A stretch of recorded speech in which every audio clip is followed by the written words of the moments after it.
Assalamualaikum warahmatullahi wabarakatuh. Halo semuanya, kembali lagi di channel YouTube aku di Nanis Nisa.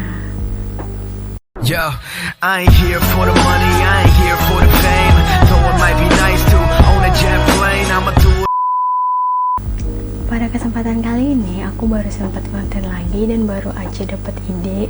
Mohon maaf ya sebelumnya karena aku jarang upload video dan ya aku bingung sih mau bikin konten apa. Tapi alhamdulillah sekarang aku punya waktu dan sekarang aku juga ngeluarin ide baru di channel YouTube aku.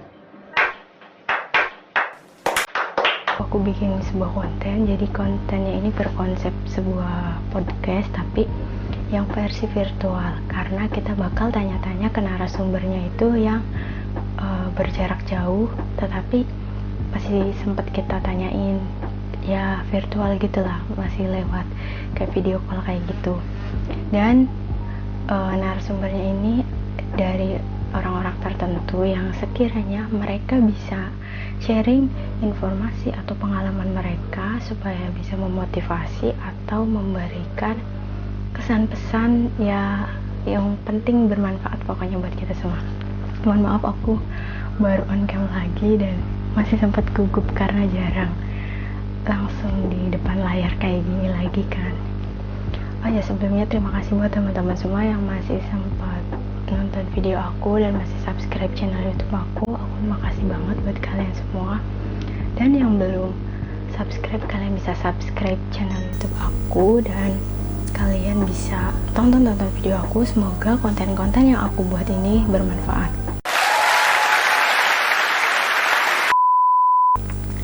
Oke, jadi sekarang aku bakal perdana nayangin podcast virtual aku. Jadi mohon maaf kalau misalkan ada kesalahan ataupun ya masih banyak kurang-kurangnya, karena ini pertama kalinya aku podcast tanya-tanya langsung via virtual, meskipun kita nggak tatap muka secara langsung karena sekarang kan masih pandemi juga. Dan semoga kita semua tetap selalu dalam lindungan Allah Subhanahu wa Ta'ala dan kita senantiasa sehat selalu.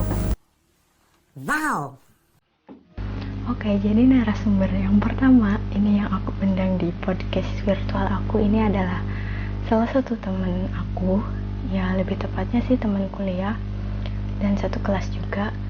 Jadi dia itu satu universitas sama aku dan satu prodi juga, ya namanya juga satu kelas kan. Sebenarnya aku tuh udah ngundang beberapa teman, cuma ini yang spesial banget, yang pertama kali bakal aku tanya-tanya. Aku bakal tanya-tanya ke dia dari awal dia masuk univ sampai sekarang udah kuliah kan. Ya pokoknya bakal nanya-nanya banyak lah. Oke guys, jadi sekarang aku udah pakai headset. Mohon maaf ya aku pakai headset soalnya kalau misalkan aku nggak pakai headset nanti aku nggak bisa ngobrol sama narasumber aku karena laptop aku terkendala sama suara, jadi harus ada alat bantunya yaitu headset. Oh ya, aku belum ngasih tahu kan apa sih nama segmen aku ini. Jadi aku ngasih nama segmen podcast virtual aku ini adalah Brownies, ngobrol sama Nanis. Nah, dari judulnya aja kan ngobrol sama Nanis, jadi ya bakal bicaranya itu sama aku dan aku bakal nanyain ke narasumbernya itu.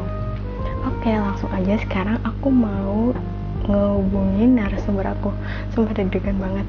Semoga berjalan lancar dan mohon maaf ya guys kalau misalkan nanti ada terkendala suatu hal atau apapun, tapi berharapnya sih lancar-lancar aja. Oke, langsung aja aku bakal ngehubungin narasumber aku ya. Oke guys, jadi sekarang aku udah ada di tampilan layar Google Meet. Aku pakainya platform dari Google Meet dan udah direkam juga. Sekarang aku mau menghubungi temen aku. Bismillah ya guys. Doain ya semoga lancar. Dan sekarang aku udah ngundang temen aku. Jadi nunggu dia join ya. Nungguin temen aku join. Aku nggak bisa nyebut nama dulu karena kita kan belum tahu orangnya siapa. Jadi surprise. Udah join. Hai. Assalamualaikum. Waalaikumsalam. Suaraku kedengeran ya? Apa suara? Suaraku jelas? Jelas, jelas. Suara aku jelas nggak? Jelas-jelas.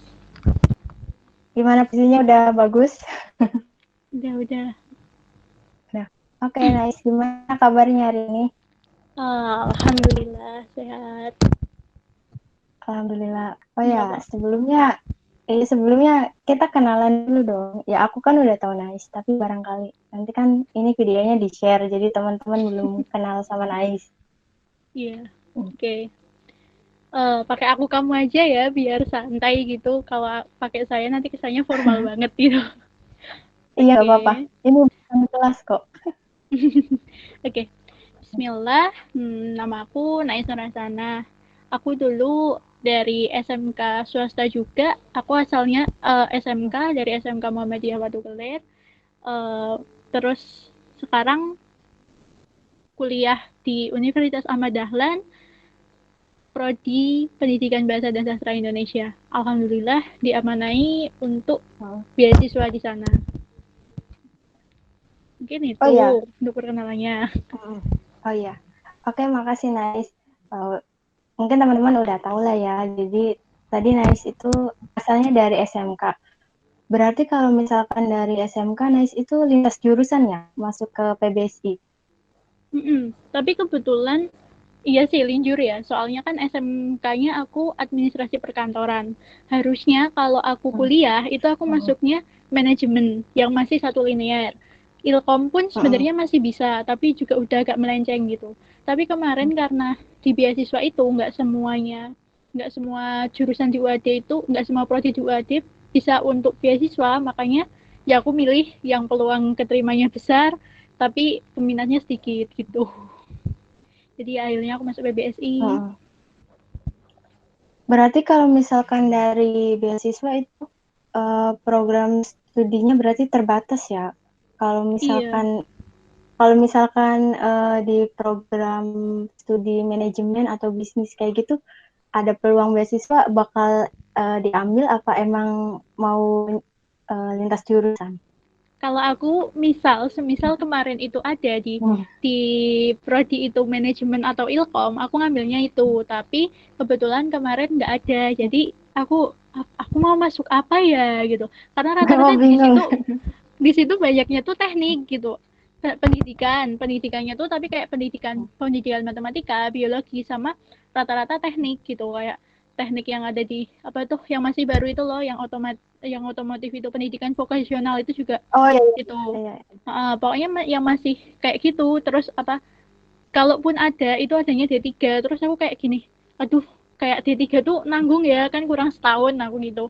Jadi aku akhirnya ngambilnya, pilihan pertama kemarin itu adanya di PBSI, pilihan keduanya aku PGSD, dan alhamdulillah aku lolos di pilihan pertama. Karena aku kenapa sih bahasa Indonesia gitu, karena itu sih apa, aku mikirnya kan di bahasa Indonesia juga kita dilatih public speaking, dan kayak dari Iya. surat menyurat dan tulis menulis gitu ya. Di situ kan aku SMK-nya administrasi perkantoran, juga aku kayak korespondensi dan lain-lain yang berhubungan dengan tulis menulis itu aku pernah gitu. Jadinya kayak ya udah nggak apa-apa, ini masih bisa lah dikit gitu, masih ada kayak Iya. cerepet-cerepet dikit gitu. Ya, sebenarnya masuk PBS itu bukan suatu hal keterpaksaan juga sih ya. Ya meskipun mungkin banyak sih orang-orang yang beranggapan kok ngambilnya program studi pendidikan bahasa Indonesia, kenapa nggak bahasa asing lain? Kan biasanya orang-orang itu menyepelekan bahasa mereka sendiri gitu loh. Bener nggak sih? Bener banget, kita sering kan kayak ketika kita ditanyain dari guru aja lah, dari guru kita, misal kita ke sekolah terus kita pasti ditanyain gini, kayak ngambil ngambil jurusan apa mbak gitu kan. Terus nanti kita Iya pasti benar.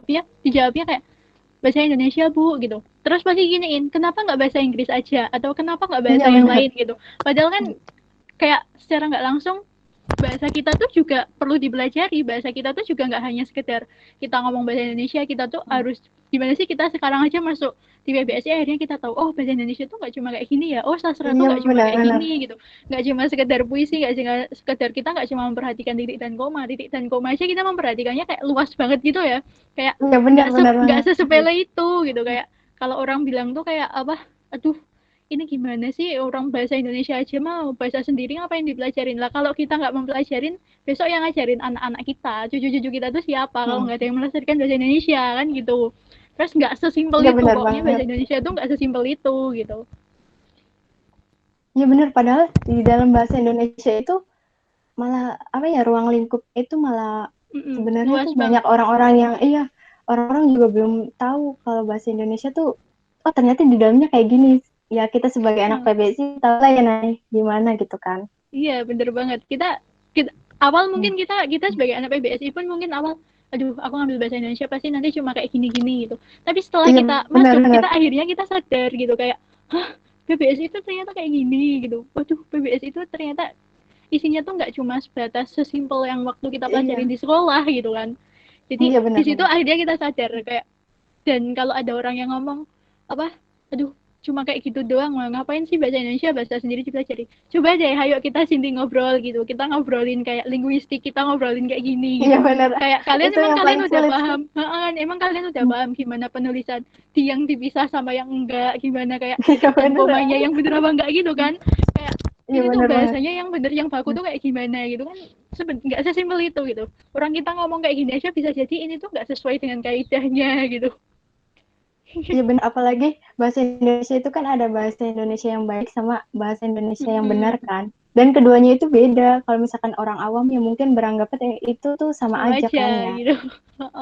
Tapi Iya benar. beneran kayak, tapi tuh aku setelah setelah kayak masuk di BBSI ya, kita kan sering ya baca kayak Wattpad, baca novel gitu. Iya Di situ kita benar-benar. baca aja kayak satu halaman tuh kita bisa tahu, oh ini kayak ada kata yang nggak baku, ini tuh kayaknya padanan katanya tuh kurang Iya tepat, mungkin benar-benar. ini kalau diganti kayak gini mungkin lebih baik. Kalau dulu aja kita kalau cuma baca novel ya udah kita baca, oh ya Allah, maksudnya ini kisahnya tuh ngena banget ya buat kita gitu, tapi Iya sekarang tuh benar. kita kayak bisa mempelajari sudut pandang yang lain, ini tuh harusnya kayak gini, ada padanan kata yang nggak seharusnya gitu, lebih baik diganti kayak gini gitu.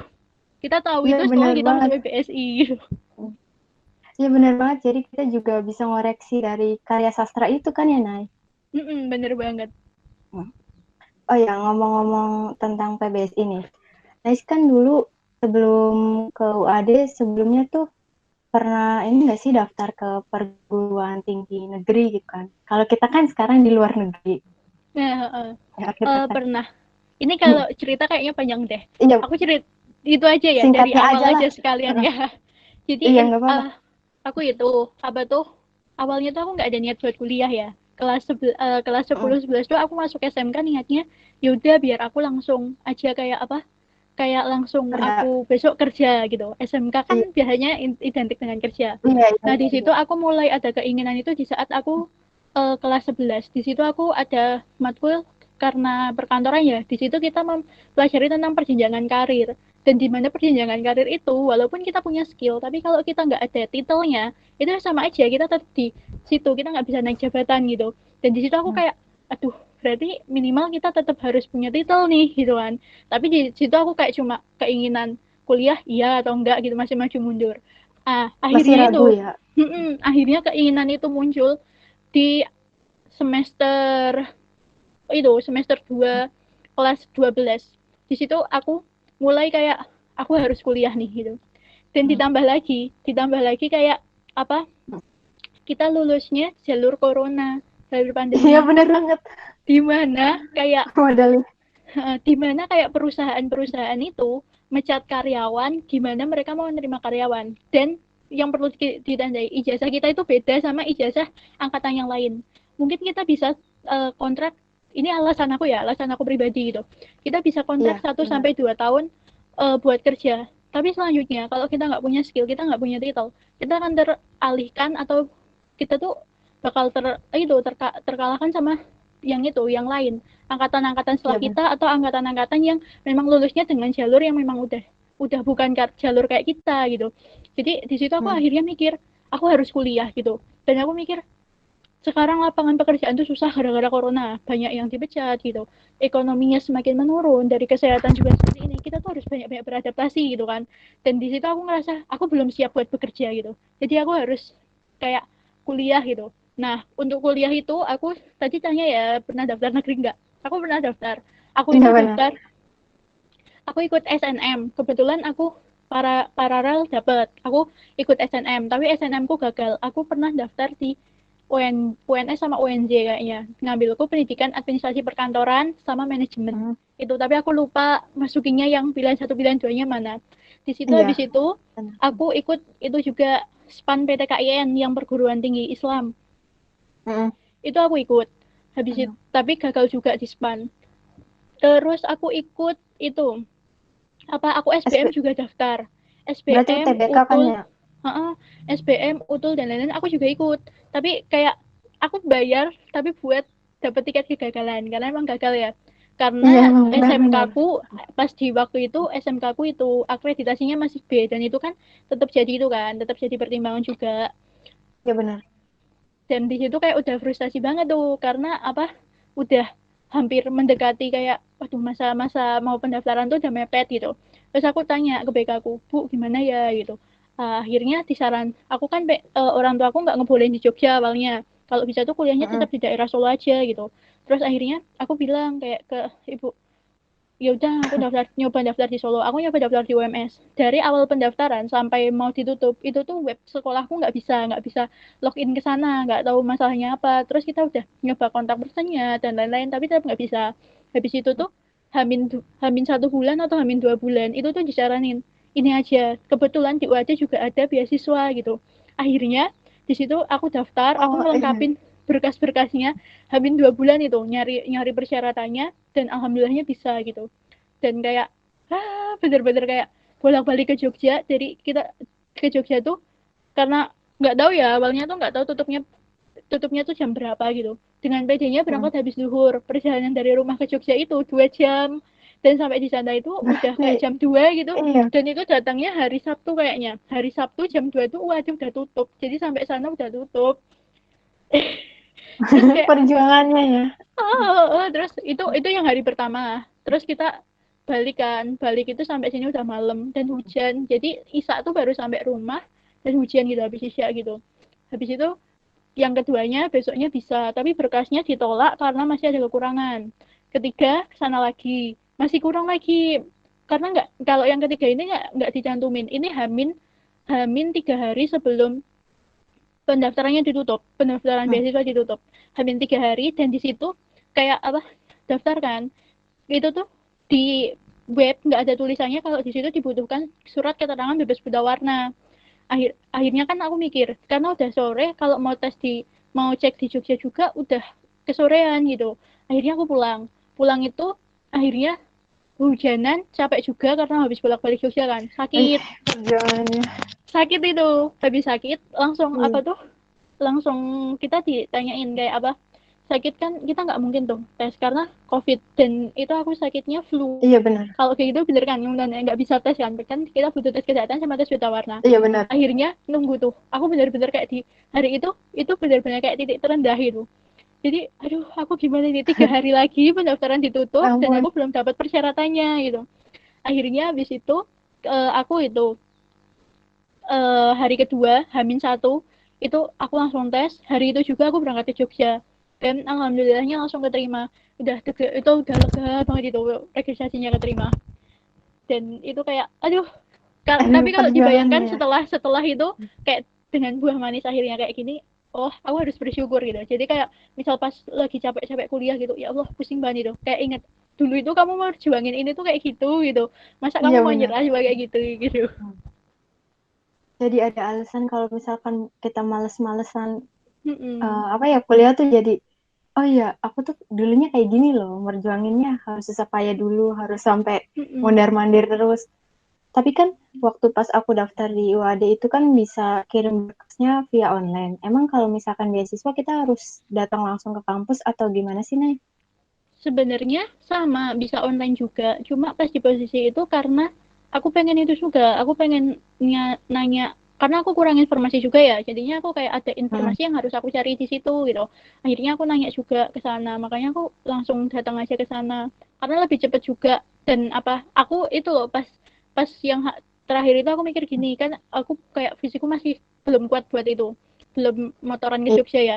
Habis itu aku niatnya mau tak paketin tapi nggak mungkin paket itu bakal sampai 1 hari. Aku udah tanya ke JNT ke itu ya ekspedisi itu pakai yang Express yang bayarnya 150.000 atau apa, itu tuh belum jamin bisa sampai hari itu juga gitu. Jadi aku kayak ya udahlah nggak apa-apa perjalanan Jogja gitu. Tapi alhamdulillahnya itu pas harinya masih antara Senin sampai Kamis sih, jadinya masih full UAD itu sampai jam 4 atau jam berapa gitu. Jadi aku berangkat sekitar jam 10-an sampai sana duhur.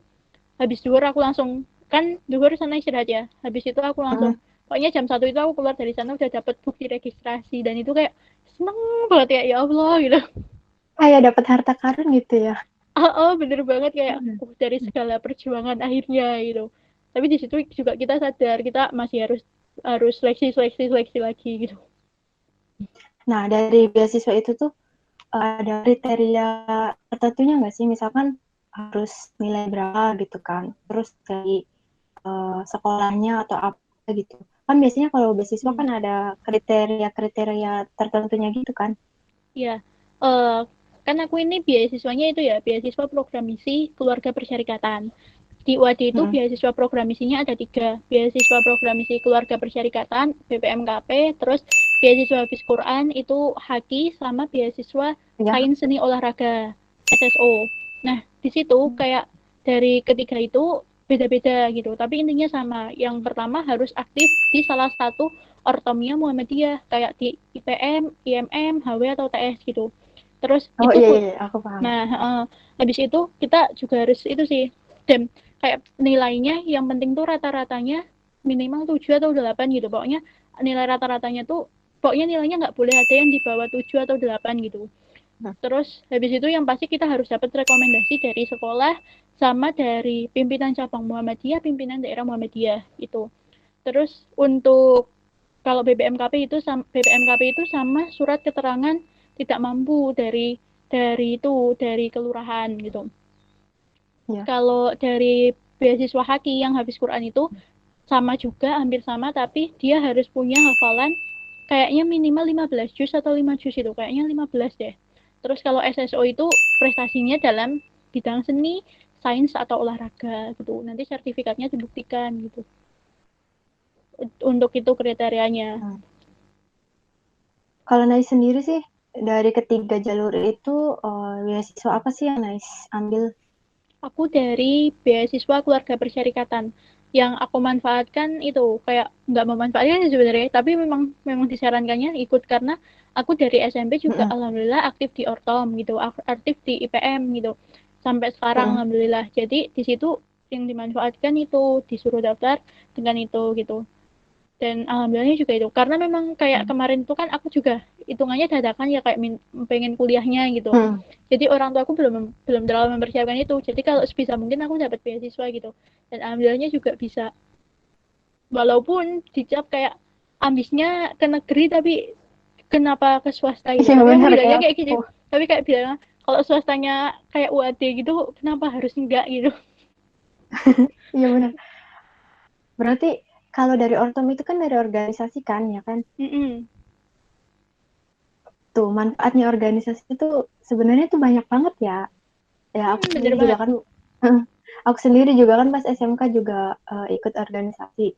Dan ya ada sih beberapa beasiswa, cuma aku tolak. Ya mungkin emang rezeki akunya di Jogja. Ya, terus juga di UAD. Sebenarnya sih ngincernya mau di UAD ya, tapi mungkin ya dari Allah tuh udah ngasih kita tuh mungkin rezeki kamu tuh di sini aja, karena ya kamu tahu sendiri juga kan naik fasilitas UAD meskipun ya harga UKT-nya Masya bisa Allah beli kayak bisa buat beli iPhone, tapi kayak iya benar. banding lah sama apa yang kita dapatkan, walaupun kita sekarang online gitu. Tapi kayak kita bisa ke kampus itu kayak kita, Masya Allah ya nggak apa-apa sih sebanding dengan apa yang kita itu yang kita bayarkan gitu. Sama tenaga pendidiknya pun juga kayak hebat-hebat gitu, kayak ya memang udah berkompeten dengan bidangnya masing-masing gitu. Jadi ya udah nggak masalah gitu ya. Asalkan kita juga tekun sih, kan kembali lagi ke kitanya. Kalau kita nggak niat buat kuliah, mau sebagus apa fasilitasnya, mau kayak gimana juga sama aja gitu. Iya benar banget. Terus juga menurut Nais nih, anggapan Nais tentang dari omongan orang-orang, misalkan ya mungkin kalau di aku sih ya, aku sering banget nih kena omongan, kenapa sih kok kuliahnya di PTS, ya tanda kutip negatif gitu kan. Gimana sih, apa sih tanggapan nice gitu tentang orang-orang yang padahal tuh kamu tuh nggak kuliah di PTS, kamu tuh nggak tahu gimana sih fasilitasnya PTS, padahal kan pembelajarannya juga sama aja. Nice dalam apa ya nanggepin hal-hal kayak gitu gimana sih? Kalau misalkan aku sih, kalau aku mah biasa aja, kayak nggak diambil pusing kayak gitulah. Kalau Nice gimana? Aku awal-awal kayak ngerasa itu sih gimana ya gitu, kayak sakit hati juga dikatain kayak gitu. Tapi habis itu aku kembali lagi gitu. PTS ku itu kalau dibandingkan dengan PTN kalian itu sama gitu. PTS ku kalau dibandingkan dengan PTS kalian sama gitu. Kalau mau perbanding-bandingan kampus itu malah bisa dibilang kampusku lebih bagus dari kalian gitu kan. Terus kalau kata orang, aku sampai itu, aku kayak gara-gara aku PTS, temanku PTN, aku dijauhin temanku gara-gara aku itunya di PTN gitu. Tapi aku gini sih, ya bodo amat gitu, kalian nggak nanggung biaya kuliahku gitu, kalian nggak tahu gimana aku apa tuh susahnya aku dapetin ini gitu. Kok kalian kalau nggak mau temenan sama aku ya udah gitu. Kalau orang-orang bilang, tapi gini sih, rata-rata hampir orang-orang yang itu udah tahu kalau buat itu PTS yang kayak gimana gitu, yang baiknya kayak gimana gitu. PTS swasta terbaik nomor berapa gini-gini. Jadi mereka kalau PTS-nya di mana gitu, Universitas Sama Dahlan gitu. Bahkan ada sebagian orang yang ngira tuh UAD itu malah PTN gitu, yang masih awam tuh malah ngiranya UAD itu PTN gitu. Jadi aku kayak, tapi itu sih bener, bodo amat aja gitu, karena mereka nggak nanggung biaya kuliah kita, mereka nggak ada kiprah apapun di kuliah kita, jadi ya udah bodo amat, terserah kalian mau kayak gimana gitu. Yang penting aku kuliah nggak minta kalian gitu. Iya benar banget, soalnya nih ya kan, mungkin adik kelas kita sekarang kan lagi ambis-ambisnya kan di PTN, padahal kan mereka juga sebenarnya harus nyiapin PTS juga, karena bener banget. Ya rezeki orang kan beda-beda, barangkali ya kalau yang beruntung mereka bisa langsung masuk PTN, tapi kalau yang sekiranya apa ya kurang beruntung lah istilahnya, nggak ditakdirkan, iyalah nggak ditakdirkan di PTN, mereka juga ya nggak mau kalau misalkan mau kuliah ya harus lanjut PTS. Kalaupun mau gap year sih bisa, cuma menurutku sih kalau misalkan gap year kita harus tunggu setahun lagi kan, terus juga saingannya harus makin berat ya harus belajar lagi, dan saingannya juga sama adik kelas kan biasanya. Terus juga gimana? Enggak itu. Kalau itu sih aku ngerasa apa? Pokoknya adik kelas kita tuh harus punya itu sih, option B, plan B. Apabila dia nggak lolos di itu, nggak lolos di PTN yang dia incar gitu. Ya walaupun habis SBM masih ada UM, masih ada ujian-ujian lain gitu kan, mandiri dan lain-lain atau yang lainnya gitu, jalur-jalur yang lain. Tapi tetap kalian harus bisa kayak menyiapkan plan B gitu atau rencana lain kalau kalian nggak keterima di situ. Dan ya itu memang suatu kenyataan gitu, harus daripada nanti kalian kalau bukan gimana-gimana ya, karena kita pasti ngerasa ya, kita juga pernah ngerasain ambis ke PTN ya. Iya benar banget. Biar kita tuh cepet move on-nya, biar kita tuh nggak terlalu sakit hati kalau benar-benar mau kuliah, ya udah gitu. Kita harus menyiapkan plan B, dan habis itu kita harus kayak ya benar-benar ikhlas kalau gitu tuh, karena bisa dibayangkan aja kita kalau ke PTN itu satu kursi direbutkan berapa ribu orang, satu kursi direbutkan berapa ratus orang gitu kan, dan itu peluangnya cuma benar-benar kayak persaingannya tuh ketat gitu, apalagi kalau ada yang benar-benar yang nggak awam dan awam banget, dan dia tuh berharapnya di SNM, berharapnya di SNM dan dia ketolak, dan dia baru mempersiapkan SBM itu setelah ketolak SNM, dan itu tuh kayak itu udah telat banget gitu. Bahkan ada yang dari kelas 10 aja udah ambis buat belajar biar bisa keterima SBM gitu. Apalagi ya kita nggak bisa memungkiri ya rezeki orang gimana gitu. Tapi kan kalau kita lihat kayak 99% kemungkinan itu juga susah gitu buat bisa lolos SBM-nya gitu. Iya benar banget. Apalagi kan ya biasanya gara-gara nama kampusnya yang ternama, jadi tuh menganggap remeh kalau PTS itu berbeda gitu sama PTN, padahal dalam segi pembelajaran itu sama aja sih selama kita ngerasain ini, meskipun kita mahasiswa daring. Kayak yang kita pelajarin tuh juga sama kayak PTN yang terkenal gitu. Kebetulan aku juga punya temen dari kampus lain yang ngambilnya juga PBSI juga. Terus aku kayak Iya tanya benar. bukunya yang dipelajari mereka sama kita tuh sama gitu. Bahkan ada ya beberapa dosen kita tuh juga kayak ngajar di kampus lain gitu, maksudnya kayak entah membantu, entah penelitian, entah apa, tapi kayaknya ke kampus-kampus lain gitu. Dan di apa tuh di kampus kita atau di prodi kita aja udah kayak diakuin juga sama kampus-kampus lain kayak gitu gitu. Jadi intinya mau kalian kuliah di swasta, mau kalian kuliah di negeri itu sama aja gitu. Yang penting ya kita kembali ke niatnya aja gitu, ke niatnya kita kalau benar-benar serius mau belajar ya kita dapatnya bahkan lebih dari yang anak-anak negeri, dari anak-anak swasta yang lebih baik gitu. Tergantung kitanya juga mau belajar apa enggak gitu. Mau sebagus apa fasilitasnya kalau kita nggak mau manfaatin ya sama aja kan. Iya benar. Dan kampus besar itu nggak ngejamin mahasiswanya bakal sukses karena apa ya? Ada pepatah, bukan pepatah sih. Aku pernah dengar quotes apa tuh ya? Nama kampus itu bukan jaminan buat mahasiswa yang sukses, tapi gimana caranya kita jadi mahasiswa yang sukses, tapi nggak bergantung sama kampus yang kita apa ya belajar kayak gitu. Aku Kayak lupa apa dari sih, aku siapa lupa ya. quotes-nya. Iya Kayaknya aku kalau dulu tuh ada quotes yang kayak bilang apa tuh, aku mahasiswa lupa ya. dulu kampus besar karena mahasiswanya, sekarang Iya mahasiswa itu merasa dari Kid besar Baik. karena itu kan karena nama kampusnya kan, malah kebalikannya gitu. Semakin terkenal nama kampusnya kita merasa kayak besar gitu, kayak Iya ibaratnya benar kita banget. langsung aduh, kita menganggap remeh yang lain gitu, padahal ya kita sebagai mahasiswa yang harusnya membesarkan nama kampusnya, bukan kayak kampusnya yang membuat kita besar gitu kan. Iya benar. Semenjak kuliah tuh ya seharusnya kita mikirnya tuh kayak gini, kita tuh mau jadi mahasiswa yang luar biasa di kampus yang Biasa biasa saja. aja, atau mau jadi mahasiswa yang biasa aja tapi di Kampus yang kampus luar yang luar biasa. biasa. Iya, Bener. sebenarnya iya cuma dua Kuncinya itu itu aja sih, sih. kuncinya Iya, itu sih. kuncinya itu. Pilihan ada di kita mau pilih yang mana gitu. Iya, kembali lagi ke tadi topik yang ini beasiswa. Dari beasiswa yang Naisrai itu tuh dapatnya apa aja sih? Ya, Uh, apa ya? Fasilitas yang aku Intinya apa dapatkan, aja gitu. Ya, fasilitasnya itu kan aku dapatnya itu full. Aku semua full biaya SPP, pendadaran, skripsi sampai nanti wisuda itu aku gratis. Jadi aku nggak dapat nggak nanggung biaya apa-apa. Cuma aku nanti tiap semesternya bayar 300.000 buat kayak registrasi gitu. Bahwa aku tuh masih sebagai mahasiswa gitu. Cuma 300.000. Dan habis itu kayak aku langsung apa, dan fasilitas yang didapat yang lain, aku wajib asrama 1 tahun. Itu kan kalau misal offline enak tuh, tapi memang asramanya nggak ditanggung. Tapi dengan di situ kita kayak anak apa tuh, anak beasiswa memang wajib asrama, jadi kayak kita nggak perlu, karena masuk asramanya aja kita kayak itu loh, kita kayak benar-benar diseleksi lagi gitu, benar dari berapa ratus yang daftar cuma keterima 40 atau 80-an orang gitu. Tapi karena kita anak beasiswa ya kita ikut tes, tapi kita kayak ya kita udah pasti masuk gitu karena memang diwajibkan gitu.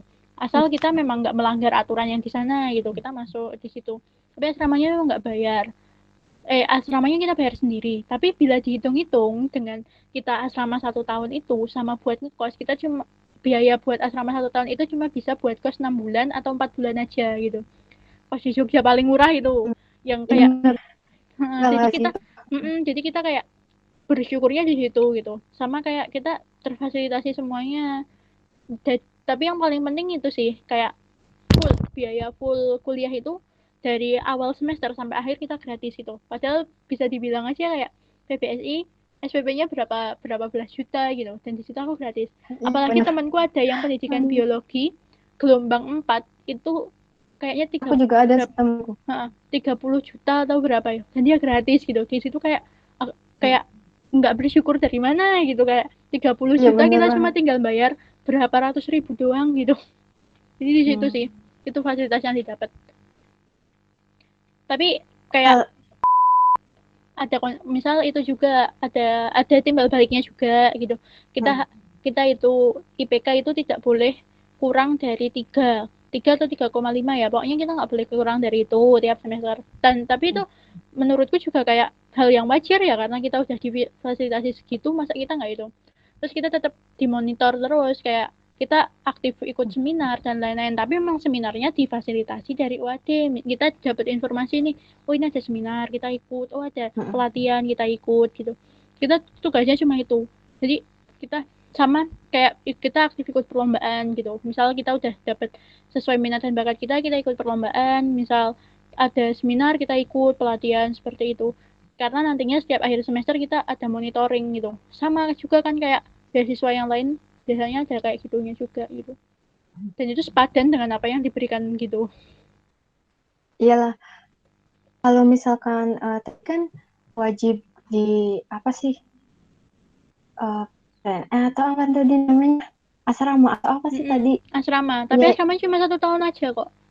Oh, berarti misalkan di tahun kedua dan selanjutnya tuh kita boleh keluar dari Kita kos, misalkan. kita kos sendiri. Tapi untuk yang kan ada yang itu ya, tadi kan aku nyebutinnya ada 3 BPM, KP, Iya. Hafiz sama SSO.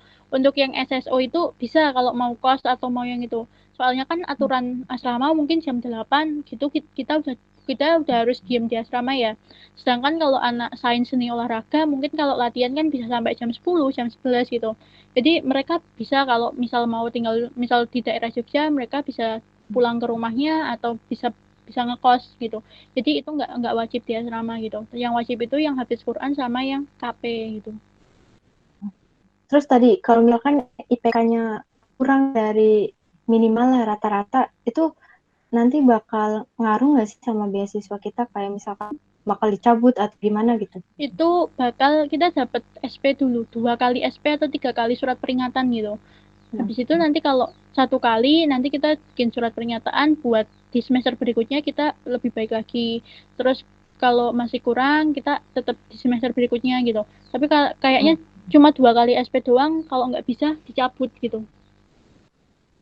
Berarti nanti bakal diganti ke yang lain atau gimana sih sistemnya? Bakal diberikan mungkin ke adik kelas kita gitu, adik tingkat kita gitu, yang bawah gitu. Kan karena memang ada kuotanya dibatasi kan, hanya berapa puluh gitu dari berapa ratus yang daftar gitu. Dari ini sih beasiswa yang Nais ambil sendiri itu ada berapa orang sih yang keterima di beasiswanya? Dulu itu kayaknya yang waktu seleksi berkas itu nggak tahu jumlahnya berapa, tapi awalnya yang keterima itu sekitar 100 apa 200-an lebih gitu. Terus habis itu seleksi berkas itu kayaknya cuma 170-an atau berapa. Habis itu seleksi wawancara, pas di wawancara itu cuma pertama itu yang berkas itu 200-an. Terus jadi 100 berapa gitu. Habis itu cuma kemarin hasil setelah wawancara akhirnya itu kayaknya 70 atau 80 orang gitu. Itu keseluruhan atau cuma beasiswa yang dari keseluruhan, berarti keseluruhan 70 orang. Dari Haki, KP sama SSO itu segitu.